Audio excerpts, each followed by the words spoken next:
है। हमारे देश की राजनीति में अपराध जगत की तूती बोलती है।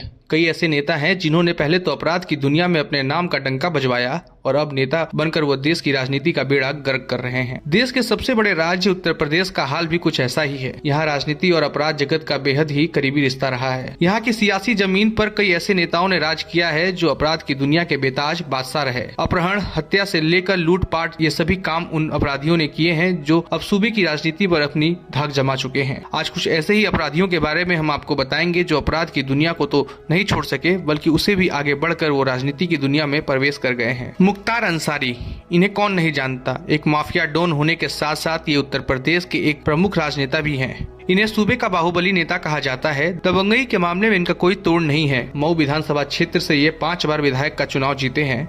2010 में इन्हें आपराधिक गतिविधियों में सम्मिलित होने के कारण बहुजन समाजवादी पार्टी ने पार्टी से निकाल दिया था, लेकिन फिर बाद में इन्हें पार्टी में शामिल कर लिया गया। उनके ऊपर कृष्णानंद राय की हत्या का भी आरोप लगा था, लेकिन सबूतों के अभाव में उन्हें बरी कर दिया गया। मुख्तार अंसारी ने अपनी दबंगई के दम पर ठेकेदारी, खनन, शराब और रेलवे ठेकेदारी जैसे क्षेत्रों में अपना कब्जा जमा रखा है। रघुराज प्रताप सिंह उर्फ राजा भैया। रघुराज प्रताप सिंह के नाम से भले ही लोग कम वाकिफ हों, लेकिन उत्तर प्रदेश की राजनीति में राजा भैया का नाम एक बाहुबली नेता के तौर पर लिया जाता है। राजा भैया पर डीएसपी जिलाऊ हक सहित कई हत्याओं का आरोप है। उनके पैतृक निवास प्रतापगढ़ जिले की कुंडा तहसील के बारे में कहा जाता है कि राज्य सरकार की सीमाएं यहां खत्म हो जाती है क्योंकि वहां उनका अपना ही राज चलता है। अमरमणि त्रिपाठी। अमरमणि त्रिपाठी को उत्तर प्रदेश के प्रभावशाली राजनेताओं में गिना जाता है। उन्हें दल बदलू नेता के तौर पर भी जाना जाता है क्योंकि उन्होंने अपने राजनीतिक सफर में कई पार्टियों का दामन थामा। उन पर हत्या सहित कई मामले दर्ज हैं। फिलहाल वो कवित्री मधुमिता शुक्ला की हत्या के मामले में उम्र कैद की सजा काट रहे हैं। अतीक अहमद। उत्तर प्रदेश की राजनीति में अतीक अहमद को एक खतरनाक बाहुबली नेता के तौर पर जाना जाता है। वो देश के पहले प्रधानमंत्री जवाहरलाल नेहरू की लोकसभा सीट फूलपुर से सांसद रह चुके हैं। उन पर हत्या की कोशिश, अपहरण, हत्या के करीब 42 मामले दर्ज हैं। राजनीति में आने के बाद भी आज तक अपराध की दुनिया से बाहर नहीं निकल पाए हैं।